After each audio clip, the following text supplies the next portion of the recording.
गुरुवार को कोरोना संक्रमित कोई भी नया मरीज सामने नहीं आया है। वहीं बीते 24 घंटे के दौरान कोरोना से मुक्त हुए एक व्यक्ति को डिस्चार्ज किया गया। जिला प्रशासन द्वारा 5,283 सैंपलों की परीक्षण रिपोर्ट जारी की गई है। जिले में कोरोना के नए संक्रमित मरीजों के सामने आने की रफ्तार में राहत बरकरार है। गुरुवार को जिला प्रशासन द्वारा जारी की गई 5,283 सैंपलों की परीक्षण रिपोर्ट में कोरोना का कोई भी नया संक्रमित मरीज सामने नहीं आया है। वहीं बीते 24 घंटे में कोरोना संक्रमण से मुक्त हुए एक व्यक्ति को डिस्चार्ज किया गया है। जिले में कोरोना से होने वाली मौतों पर भी लगाम लगी हुई है। बीते 24 घंटे की अवधि में सरकारी रिकॉर्ड में कोरोना संक्रमित किसी भी मरीज की मृत्यु दर्ज नहीं की गई है।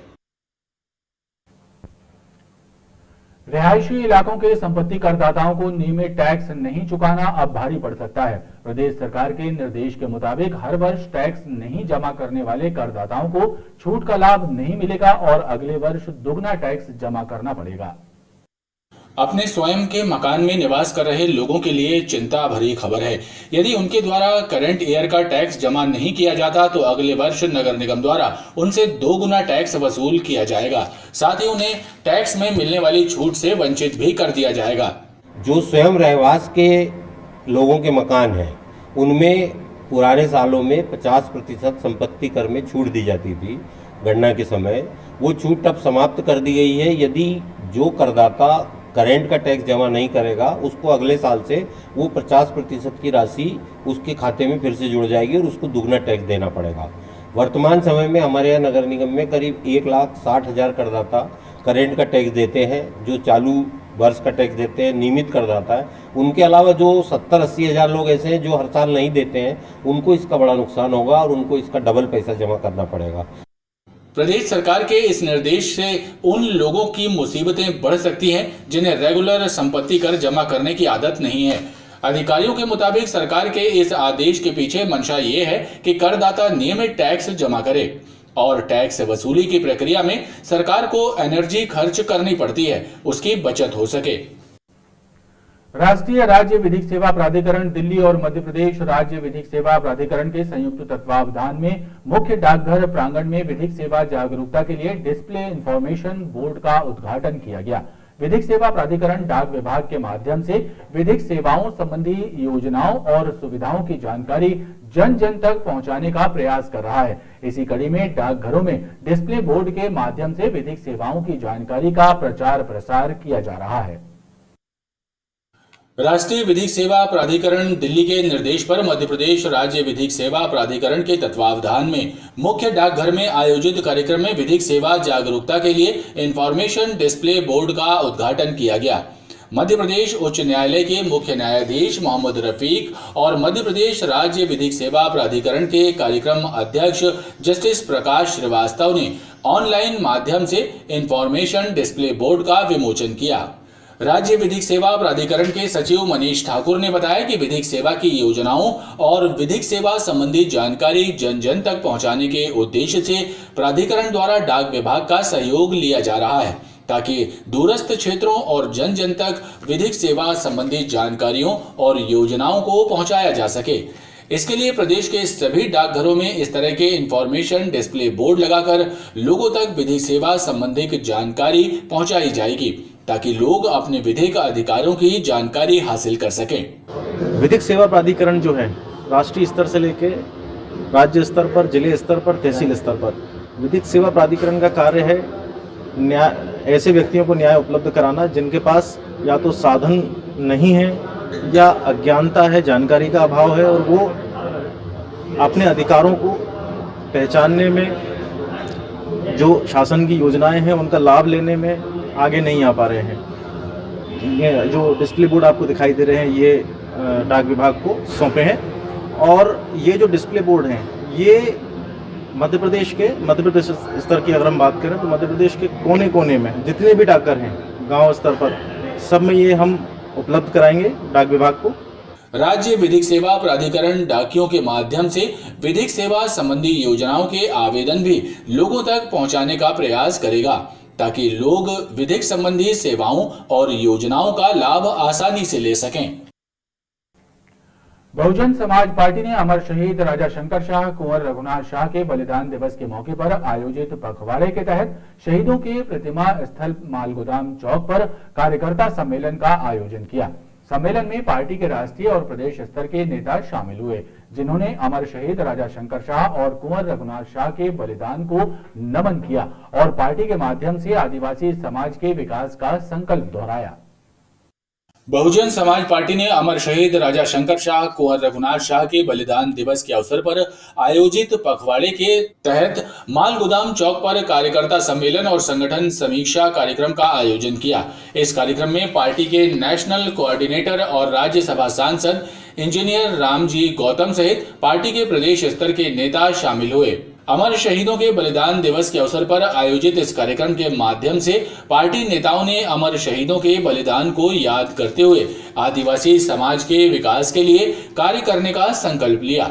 पार्टी के राष्ट्रीय नेता राज्यसभा सांसद रामजी गौतम ने कहा कि बसपा द्वारा गांव-गांव तक जाकर महापुरुषों के बलिदान और उनकी विचारधारा को जन जन तक पहुंचाने का कार्य किया जाएगा।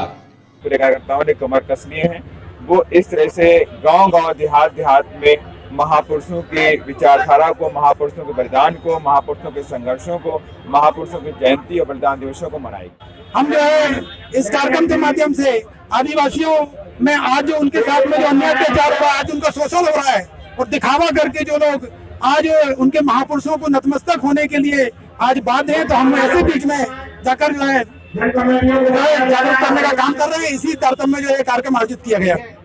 बसपा नेताओं ने इस मौके पर शहीद राजा शंकर शाह और कुंवर रघुनाथ शाह के बलिदान और वीरता को याद करते हुए उन्हें श्रद्धांजलि अर्पित की। मध्य प्रदेश अधिकारी कर्मचारी संयुक्त मोर्चे के तत्वावधान में प्रदेश के कर्मचारी संगठनों ने एक बार फिर राज्य सरकार के विरुद्ध चरणबद्ध आंदोलन करने की रणनीति तैयार की है। मध्य प्रदेश तृतीय वर्ग कर्मचारी संघ ने इस आंदोलन का समर्थन करते हुए राज्य सरकार से 16% महंगाई भत्ता देने और कर्मचारियों की अन्य मांगों को पूरा करने की बात कही है। मध्य प्रदेश के करीब 7.5 लाख कर्मचारियों को 16% महंगाई भत्ता देने सहित उनकी अन्य मांगों को लेकर अधिकारी कर्मचारी संयुक्त मोर्चा ने एक बार फिर राज्य सरकार के खिलाफ चरणबद्ध आंदोलन की रणनीति तैयार की है। 4 चरणों में होने वाले इस आंदोलन को तृतीय वर्ग शासकीय कर्मचारी संघ ने भी समर्थन दिया है। संघ के प्रदेश स्तरीय पदाधिकारियों ने सरकार से कर्मचारियों के महंगाई भत्ते और अन्य मांगों को पूरा करने की बात कही है। एक दिवसीय एक धरना रहेगा, उसके बाद भी सरकार हमारी मांगों पर विचार नहीं करती है तो 28/10 को पुनः भोपाल में हम लोग सारे लोग पूरा मध्य प्रदेश के कर्मचारी हमारे एक दिवसीय हड़ताल पर जाएंगे। संगठन की ओर से आग्रह करते हैं कि कर्मचारी बहुत आक्रोशित है, उनकी मांगों पर विचार किया जाए और शीघ्र हमारे जो DA 16% हमारी जो महंगाई भत्ते की जो मुख्य मांग है उस पर विचार किया जाए।